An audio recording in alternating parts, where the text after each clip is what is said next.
Witchcraft and orgies? How'd you know what I did last Thursday?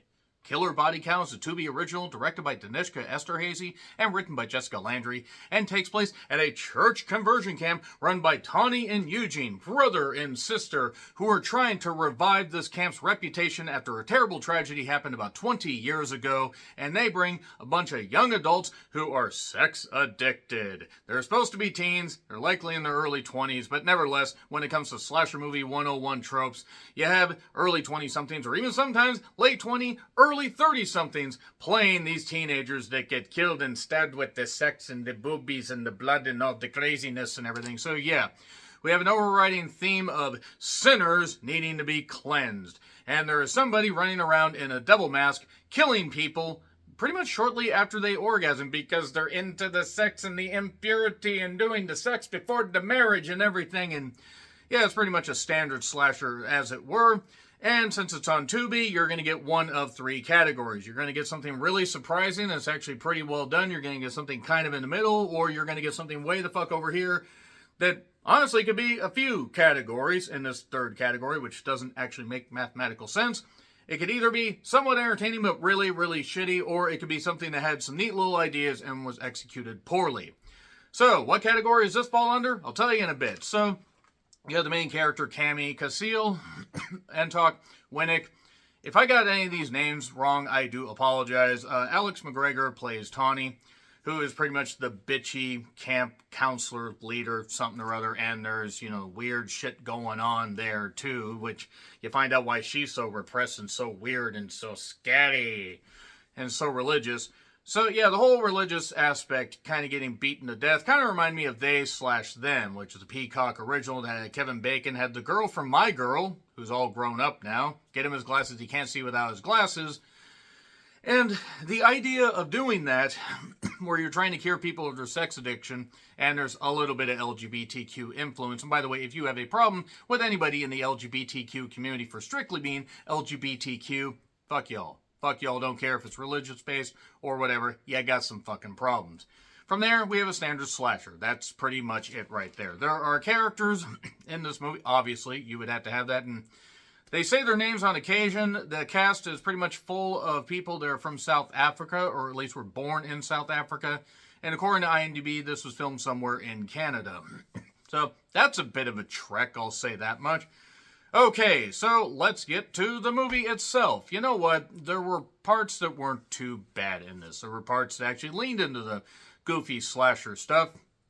And some things where I'm like, okay, this might be kind of cool. You could tell that the people involved watched 80s slashers and tried to emulate those.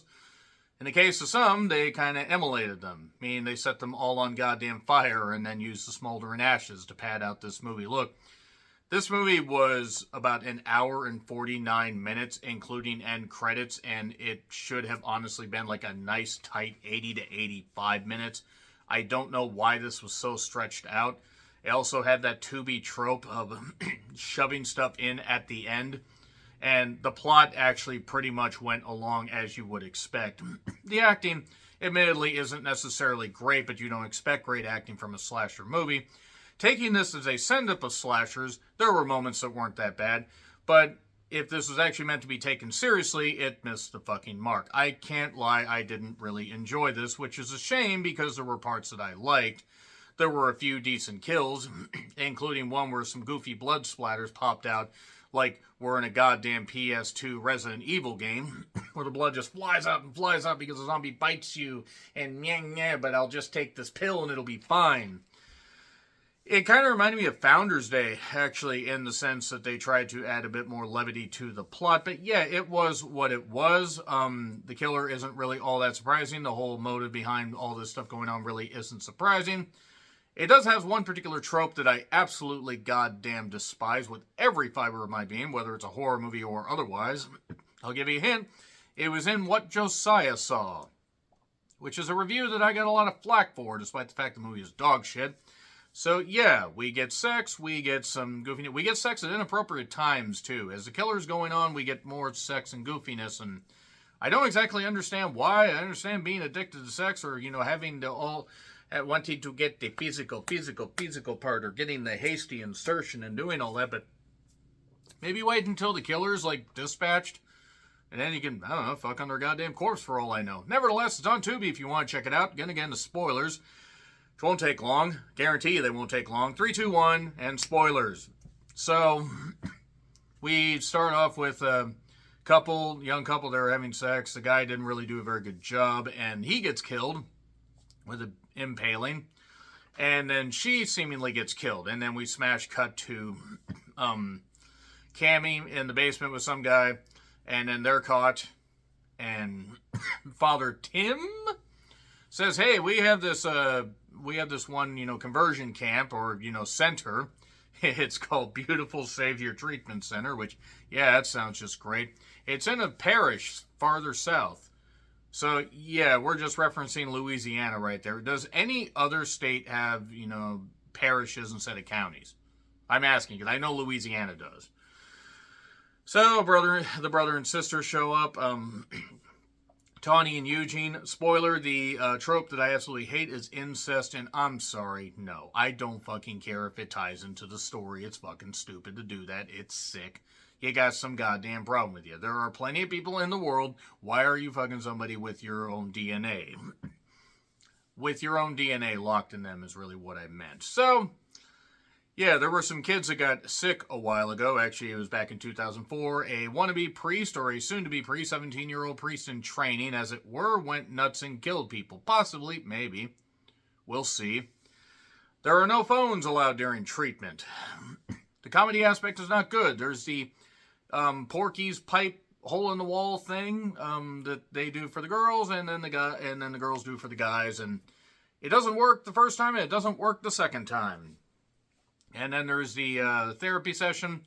Tawny basically is clearly, just absolutely repressed and everything, and obviously a hypocritical bitch. I do want to say Alex McGregor actually does a really good job channeling that. And then there, Mia and Wyatt and various other characters that pop up. I mean, those they do fine, but the thing is they're not given enough to sink their teeth into, and also the character motivations are shit. There's one reference to the fact that, this priest went nuts, and, he wants one thing, the blood of the whores, as Stu Hart once said. So, yeah, the brother likes marshmallows. He actually is stuffing marshmallows in his mouth at one point, and there's actually a part where there's a melted marshmallow put on the door, kind of to imply, hey, wait a second, if they escape during the night or try to go out during the night, we'll know that they did it. See, that's kind of a neat little trick. At least that's some. I don't know if they followed up on that, but it was what it was. Yeah. They are brother and sister, and they doing the whole bump and grind and everything. There's sex all over the place. One guy has sex with Mia, who runs off because apparently he did not do a very good job, and then the guy gets slashed with a knife, throat to groin, in hilarious fashion. That knife must have, been goddamn sharp as a fucking, I don't know, something really goddamn sharp. I can't even form something coherent. And yeah, maybe he's killing people who orgasm or given to the sexual desires and all that. And yeah, there's an electric fence is blocking them in. Apparently this is in the middle of nowhere. But they do imply that if it's not fenced off, there are cliffs. And yeah, none of the comedy works. I'm sorry, none of the comedy works. There are stretched out scenes in this that just don't work at all. One guy has a penthouse or hustler in a freaking confession deal. When it goes from confession to confession. Tawny tortures Cammy. After this whole thing of everybody getting caught in the shack. Their phones were put in the goddamn incinerator or the fireplace. And yeah, there was a guy, one of the guys and girls gets together. They do a little bit of the shower bump and grind up and down. And then he gets killed with a dumbbell in hilarious fashion. That's where the blood splatters come in. This finally remembers it's a slasher, after the opening scene, probably about 35, 40 minutes in. And we need to escape eventually, not right now, in a minute or two. And then, yeah, the stew, they eat stew, and one of the girls dies, choking on her own tongue. Or maybe the stew was people. It's people. We're stewing over people here. So, kind of funny thing, I don't even know what the fuck they call it, but the deal that, priests use, the kind of like, metronome, thing where they swing and the smoke goes around, that one of those gets swung into the skull of somebody. Mia, I believe that was kind of funny. That was kind of a cool death. And Cammy then basically expositions dumps on Wyatt when there are just a few left. And then she confesses that her mom died. She ended her own life, which that's never the answer. Please help is out there. And no blame. But she also said that she never orgasmed. She didn't want to give into that release. And then Wyatt gave her an orgasm. While the killer's going on the loose. And maybe we could have thought about this before, but nevertheless. Killer shows up. Wyatt gets stabbed. Cammy ends up in the basement. Cammy ends up looking, and oh my god, there's all these confession tapes. These tapes where these parents are basically forced to give up their kids for whatever the hell is going on. There's this deal with, certain sections of kids, and it's supposed to be a ritualistic, religious snafu, spiritual thing. Well, it actually hits a snafu. Yeah, her dad basically was forced to do that, and there's a convenient lock and unlock button. It's nice that they labeled that. Apparently they didn't think the actors could read. And it was Father Tim leading everybody. That's basically what it was. Why? Because they need to be cleansed, and it's ritualistic, I guess, and whatnot. So Father Tim gets set on fire. Before that, her dad stabs himself rather than kill her, I guess. And it's her and Wyatt and Eugene and one other. I forgot who.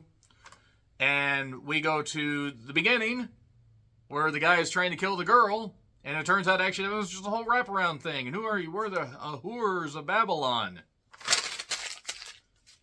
Did I miss anything in that movie that was important? No. But let me know what you guys thought in the F. I'm sorry, it gets an F. There were elements that were okay, but this was too stretched out, and it just wasn't funny. It wasn't good. And I had hopes that at least it would be entertaining and had maybe 10% of the entertainment that it needed to offset the fact that this movie was not very good. Agree, disagree, what I said, like, share, subscribe, Twitter handle in the description. I'm John Rickland. I'll see you soon.